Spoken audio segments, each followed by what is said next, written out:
नमस्कार, sports can में आप सभी का बहुत बहुत स्वागत है। मैं हूं आनंद श्रीवास्तव। देश और दुनिया की तमाम खेल खबरों पर चर्चा के लिए हमारे साथ फोन लाइन पर हैं वरिष्ठ खेल विशेषज्ञ रविकांत सिंह। रविकांत, कार्यक्रम में आपका बहुत बहुत स्वागत है। बहुत बहुत धन्यवाद और सभी श्रोताओं को मेरा नमस्कार। सबसे पहले डालते हैं नजर स्पोर्ट्स हेडलाइंस पर। स्पोर्ट्स कैन कार्यक्रम में अब से कुछ देर बाद होगी कल के ओलंपिक क्विज विजेता की घोषणा। महिला तैराक माना पटेल और एथलीट एमपी जबीर ने टोक्यो ओलंपिक के लिए किया क्वालिफाई। यूरो कप फुटबॉल में आज से शुरू होगा क्वार्टर फाइनल मुकाबलों का रोमांच। और विंबलडन टेनिस टूर्नामेंट के मिक्स डबल्स में सानिया मिर्जा और रोहन बोपन्ना की जोड़ी दूसरे दौर में।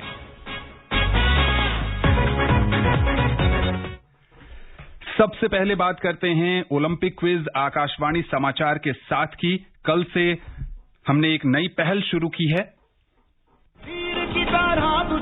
चूके ना निशाना, लक्ष्य तेरा सामने है, जीत के है आना। आकाशवाणी समाचार अपने प्रतिदिन प्रसारित होने वाले कार्यक्रम स्पोर्ट्स कैन में आपके लिए लेकर आया है ओलंपिक क्विज आकाशवाणी समाचार के साथ। इसमें हिस्सा लेने के लिए आपको स्पोर्ट्स कैन कार्यक्रम के दौरान ओलंपिक पर पूछे गए प्रश्न का जवाब देना है। आप अपने जवाब ईमेल कर सकते हैं। पता है airsportscan@gmail.com। विजेता का चुनाव ईमेल के द्वारा सबसे पहले मिलने वाले सही जवाब से होगा। क्विज के विजेता का नाम अगले दिन प्रसारित होने वाले स्पोर्ट्स कैन कार्यक्रम और हमारे समाचार बुलेटिन में घोषित किया जाएगा। साथ ही हमारे Twitter handle @AIR News Alerts पर भी फ्लैश होगा। इतना ही नहीं, विजेता को भारतीय ओलंपिक टीम की एक जर्सी भी दी जाएगी। तो देर किस बात की, सुनिए स्पोर्ट्स कैन कार्यक्रम रोजाना शाम 7:20 पर FM गोल्ड 100.1 मेगाहर्ट्ज और हमारे YouTube channel news on AIR official पर। चल चूके ना निशाना, लक्ष्य तेरा सामने है, जीत के है आना। अब समय हो गया है ओलंपिक क्विज आकाशवाणी समाचार के साथ के पहले दिन के विजेता की घोषणा करने का। कल हमने सवाल पूछा था कि ओलंपिक की व्यक्तिगत स्पर्धा में स्वर्ण पदक जीतने वाले पहले भारतीय कौन हैं, और इस प्रश्न का सही जवाब है अभिनव बिंद्रा। अभिनव बिंद्रा ने 2008 के पेइचिंग ओलंपिक्स में 10 मीटर एयर राइफल स्पर्धा में स्वर्णिम सफलता हासिल की थी। इसका सही जवाब हमें ईमेल के माध्यम से देश के कोने कोने से ढेर सारे श्रोताओं ने भेजा है, जिन्होंने सबसे पहले जवाब भेजा। और जो बनते हैं विनर वो हैं पश्चिम बंगाल के मिदनापुर के सोमेन मंडल। सोमेन को स्पोर्ट्स कैन और आकाशवाणी की पूरी टीम की ओर से बधाई।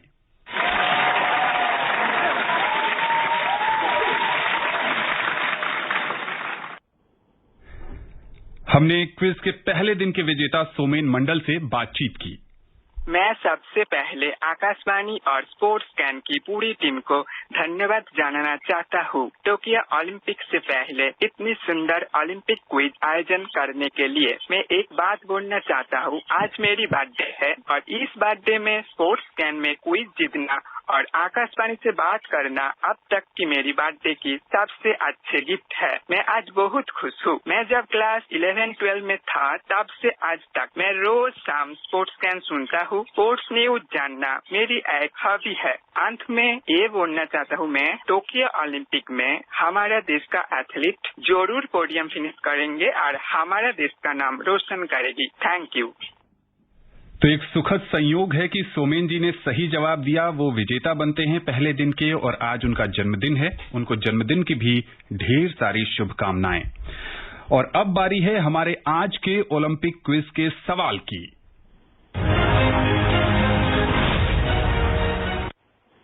आज का सवाल है, ओलंपिक पदक जीतने वाली पहली भारतीय महिला खिलाड़ी कौन है? सवाल एक बार फिर से सुन लीजिए। ओलंपिक पदक जीतने वाली पहली भारतीय महिला खिलाड़ी कौन है? आप अपने जवाब हमें ईमेल पर भेज सकते हैं। ईमेल का पता है airsportscan@gmail.com। सबसे पहले सही जवाब भेजने वाले श्रोता को विजेता घोषित किया जाएगा। विजेता का नाम कल के स्पोर्ट्स कैन कार्यक्रम में बताया जाएगा। साथ ही हमारे Twitter handle @AIR News Alerts पर भी फ्लैश होगा। आपको ये भी बता दें कि ईमेल पर अपने जवाब के साथ आप हमें अपना नाम, पता और फोन नंबर भी भेजें, जिससे यदि आप इस क्विज के विजेता बनते हैं तो हम आपको आपके पते पर आपकी जर्सी भेज सकें। तो देर न कीजिए और जल्द से हमारे आज के प्रश्न का जवाब हमें ईमेल करें, क्योंकि सबसे पहले जवाब भेजने वाले ईमेल को ही इनाम दिया जाएगा।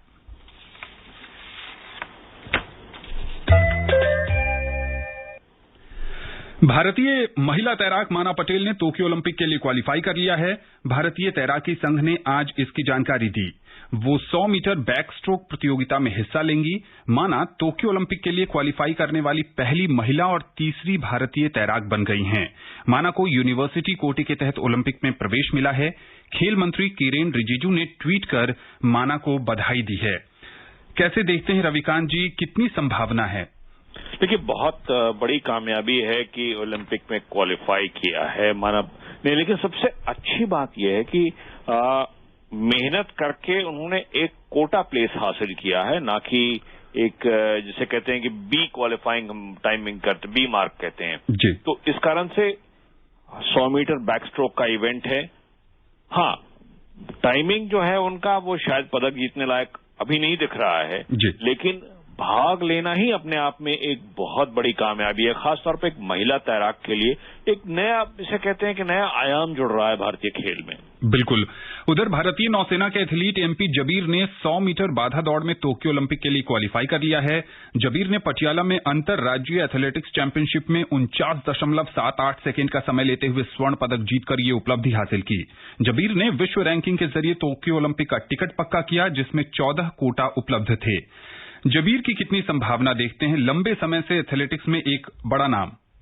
जी, काफी लंबे समय से थे और ये मतलब जिसे कहते हैं कि इंटरप्ट ट्रेनिंग पैंडेमिक के कारण, वरना शायद यह खबर हमें फरवरी महीने तक आ जाती कि जबीर क्वालिफाई कर गए हैं। लेकिन चूंकि क्लोजिंग डेट 30 जून का है और उसके बाद ही अंतर्राष्ट्रीय एथलेटिक्स संघ अपना रैंकिंग्स निकालती है, तो रैंकिंग्स के बाद एक जिसे कहते हैं कि बेस कोटा होता है कि इस टाइम से अंदर अगर आप आए तो आप ऑटोमेटिक क्वालिफाई करते हैं। उसके बाद रैंकिंग से बाकी जगहें भरी जाती हैं। तो जबीर ने अपने आप को काफी संभाल कर रखा है, रैंकिंग से क्वालिफाई किया और उन्हें पता था कि उन्हें क्या अचीव करना है उस 14 की रैंकिंग में आने में। जी। जबीर ओलंपिक में 400 मीटर बाधा दौड़ के लिए क्वालिफाई करने वाले पहले भारतीय पुरुष एथलीट हैं। इससे पहले महान धाविका केरल की पीटी उषा ने लॉस एंजल्स ओलंपिक्स में 400 मीटर बाधा दौड़ में हिस्सा लिया था। इस तरह जबीर केरल के दूसरे ऐसे एथलीट हो गए हैं जिन्होंने इस स्पर्धा के लिए ओलंपिक में क्वालिफाई किया है। टोक्यो ओलंपिक खेलों के आयोजन में अब कुछ ही दिन रह गए हैं। आकाशवाणी से जारी विशेष ओलंपिक श्रृंखला में आज हम बात करेंगे 52 किलोग्राम भार वर्ग में दुनिया के नंबर 1 मुक्केबाज अमित पंघल की। चूके ना निशाना, लक्ष्य तेरा सामने है, जीत के है आना। अपने जोरदार पंच से टोक्यो ओलंपिक्स में पोडियम फिनिश करने के बड़े दावेदार हैं मुक्केबाज अमित पंघल। बॉक्सिंग के प्रति जुनून और देश के लिए कुछ करने के जज्बे का ही कमाल है कि मुश्किल हालात होने के बाद भी अमित ने आगे बढ़ना जारी रखा। जी, स्टार्टिंग में जैसे हमारे पास ग्लव्स तक के पैसे नहीं थे, इक्विपमेंट खरीदने के पैसे नहीं थे, तो मैं दोस्तों से इक्विपमेंट होती थी, मैं उनसे ग्लव्स लेके या इक्विपमेंट लेके मैं ट्रेनिंग करता था उस टाइम। अमित के पिता विजेंद्र सिंह ने उस कठिन दौर में अपनी तरफ से हर संभव कोशिश की ताकि अमित बेहतर मुक्केबाज बन सके। पहले जो है ना मेरे ऊपर काफी दबाव था, खाने पीने का, ग्लव्स का, कुछ और सामान खेल का लाना। उसमें जो है ना मैंने कई बार दोस्तों से भी उधार लिए पैसे और यहाँ तक कि 1-2 बार कर्जा भी उठाया। अमित ने अब तक के सफर में कई उपलब्धियां हासिल की है। 2016 के राष्ट्रीय चैंपियनशिप में अमित ने स्वर्ण पदक अपने नाम किया। 2018 जकार्ता एशियाई खेलों में अमित ने स्वर्णिम सफलता हासिल कर देश का मान बढ़ाया। 2020 में एशिया ओशिनिया ओलंपिक क्वालिफायर में कामयाबी दर्ज कर अमित ने टोक्यो का टिकट कटाया है। अमित के खेल की बात करें तो उनका फुट मूवमेंट कमाल का है, जबकि डिफेंस और अटैक का मेल उन्हें दूसरे मुक्केबाजों से अलग करता है। मेरा जो बेस्ट है वो मेरा काउंटर पंच है और मेरा इन आउट काफी अच्छा है कि मैं बॉक्सर के अंदर जाके उसको पंच लगा के बहुत जल्दी से स्पीडली वापस बाहर आता हूँ। अगर हम अच्छी प्रैक्टिस करके पीछे आए हैं तो हमें इतना कॉन्फिडेंस बिल्कुल रहेगा कि हम अपने अपोनेंट के ऊपर अच्छे से हावी हो पाएंगे। टोक्यो खेलों की तैयारियों के लिए अमित को सरकार से पूरा साथ मिला है। BFI का और साई का बहुत ही बड़ा रोल है हमारी बॉक्स, क्योंकि जो भी हमें चाहिए होता है हम BFI को या साई को ही बोलते हैं, वही हर चीज हमें प्रोवाइड करवाती है। हर चुनौती को पार कर मंजिल को पाने की ललक इस मुक्केबाज की बड़ी ताकत है और अपनी इसी काबिलियत के बल पर अमित टोक्यो में बड़ा कारनामा कर सकते हैं। की तरह तू चल, चूके ना निशाना, लक्ष्य तेरा सामने है, जीत के है आना। रविकांत जी, जो रैंकिंग जारी हुई है उसका मतलब ये है कि टोक्यो में अमित नंबर 1 रैंकिंग के साथ उतरेंगे रिंग में। क्या देखते हैं, पदक की कितनी उम्मीद है? पदक की तो पूरी उम्मीद है, क्योंकि जिस वेट कैटेगरी में हैं अमित पंघल, उसमें ज्यादातर जो आपके मुक्केबाज आते हैं वो दक्षिणी पूर्व एशिया या कोरिया, चाइना जी, ये वेट कैटेगरी वो उस तरह की है। और इसी कारण से जो स्पीड बनाए रखना, जो कि स्ट्रेंथ है अमित पंघल की, और इसी कारण से एशियन गेम्स का गोल्ड वो जीत चुके हैं, तो अपने अपोनेंट्स को अच्छी तरह जानते हैं। और यहां पे टॉप रैंकिंग होने का मतलब ये है कि आप जब ड्रॉ निकाला जाएगा तो 1, 2, 3 या 4 इन जो रैंकिंग के बॉक्सर्स हैं, इनसे आप सेमीफाइनल से पहले नहीं भिड़ेंगे। इनको ड्रॉ में अलग कर दिया जाता है और उसके बाद बाकी बॉक्सर्स को रैंडम ड्रॉ ऑफ लॉट से निकाला जाता है। और ये कहना पड़ेगा कि अब वो जमाने गए जबकि लोग ड्रॉ देखते थे और अगर कोई भारतीय बॉक्सर सामने आता था तो मुस्कुराते थे। बिल्कुल। अब वो जमाना है कि जब भारतीय बॉक्सर का नाम सामने आता है तो लोग थोड़ा सा गंभीर हो जाते हैं कि भाई आ रहा है, और पंघल उसी कतार में एक और नई कड़ी जोड़ रहे हैं। जी हाँ, बिल्कुल। और उम्मीद है कि अमित पंघल अपने खेल से टोक्यो में बड़ा कारनामा करेंगे और देश के लिए स्वर्ण पदक जीतने में सफल रहेंगे। फुटबॉल की बात करें तो 20 दिनों से फुटबॉल जगत को अपने जादू में बांधे हुए है यूरो कप टूर्नामेंट। यूरोप के सबसे बड़े अंतर्राष्ट्रीय फुटबॉल टूर्नामेंट में अब तक 44 मैच खेले जा चुके हैं और 24 में से सिर्फ बची हैं 8 टीमें। आज 2 क्वार्टर फाइनल मैच खेले जाएंगे। मैच रिपोर्ट के साथ हैं अलका सिंह। इस टूर्नामेंट में पहले क्वार्टर फाइनल में 3 बार के चैंपियन स्पेन का मुकाबला स्विट्जरलैंड से होगा। स्विस टीम ने इस बार के टूर्नामेंट के सबसे बड़े उलटफेर को अंजाम दिया। ग्रेनिट जाका की कप्तानी वाली इस टीम ने खिताब की सबसे मजबूत दावेदार और 2018 विश्व कप विजेता फ्रांस को अंतिम 16 में हराकर पूरी दुनिया को चौंका दिया। स्विस टीम के लिए स्पेन के सामने राह इतनी आसान नहीं होगी। टीम के लिए फॉरवर्ड हैरिस सेफेरोविच ने सबसे ज्यादा 4 गोल किए हैं, जबकि मिडफील्डर स्टीवन जुबैर ने 4 गोल में असिस्ट किया है। वहीं अगर बात स्पेन की करें तो इस टीम को सीधा दावेदार तो नहीं माना जा रहा, लेकिन 3 बार की चैंपियन इस टीम को कम करके भी नहीं आंका जा सकता। टीम के लिए राहत इस बात की है कि फॉरवर्ड लाइन अब लय पा चुकी है। देर रात दूसरे क्वार्टर फाइनल में बेल्जियम और इटली आमने सामने होंगे। क्वार्टर फाइनल का सबसे बड़ा मुकाबला यही है। 2 सबसे मजबूत टीमें जिनका प्रदर्शन अभी तक शानदार रहा है। दोनों ही टीमें खिताब की दावेदार हैं। एक फीफा रैंकिंग में नंबर 1 है तो दूसरी टीम लगातार 31 मुकाबलों में नहीं हारी है,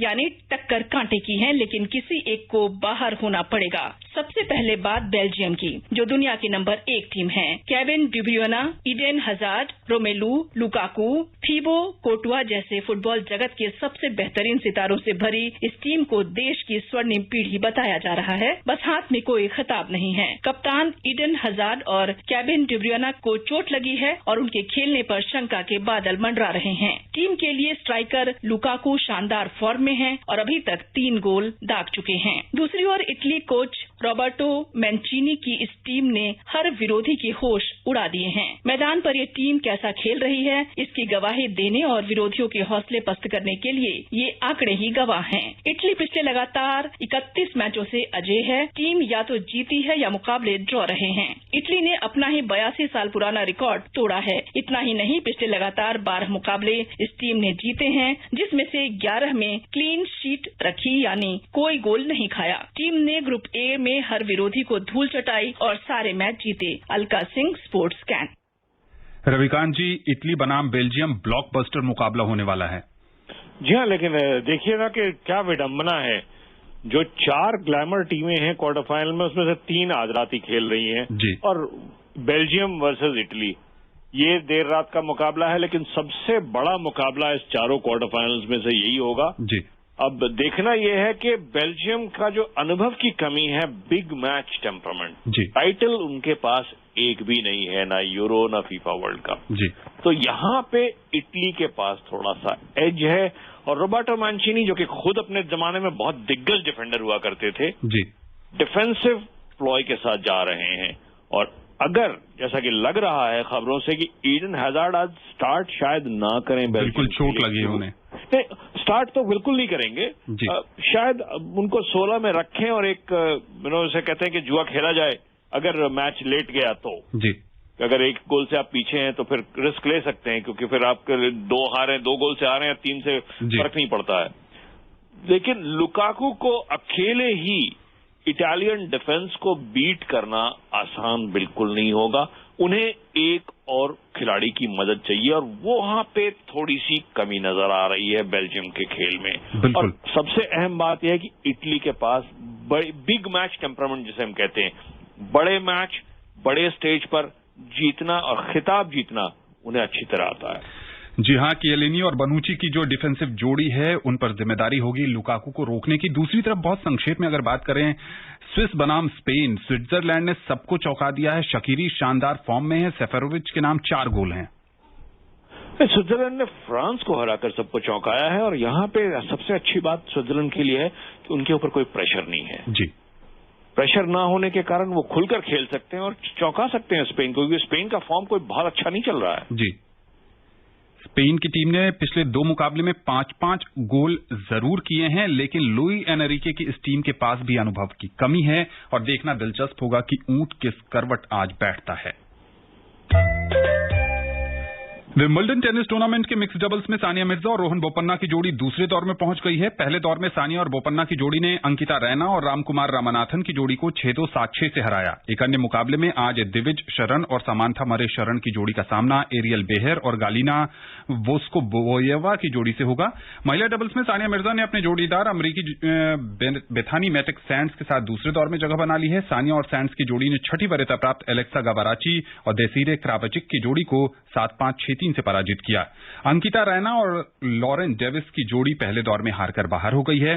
पुरुष डबल्स में रोहन बोपन्ना और दिविज शरण की जोड़ी को पहले दौर में हारकर बाहर का रास्ता देखना पड़ा है। बोपन्ना और शरण की जोड़ी को 11वीं वरीयता प्राप्त हेनरी कांटिनेन और एडवर्ड रॉजर वेस्लिन की जोड़ी ने 6-7, 4-6 से पराजित किया। अगर उधर विंबलडन में बात करें पुरुष सिंगल्स की, तो रूस के आंद्रे रुब्लेव और कैरेन काचानोव की जो हैं वो अपने अपने मुकाबले जीतकर चौथे दौर में पहुंच गए हैं। तीसरे दौर में रूस के रुब्लेव ने इटली के फैबियो फोगनिनी को 6-3, 5-7, 6-4, 6-2 से हराया, जबकि रूस के ही काचानोव ने अमेरिका के फ्रांसिस टियाफो को 6-3, 6-4, 6-4 से मात दी।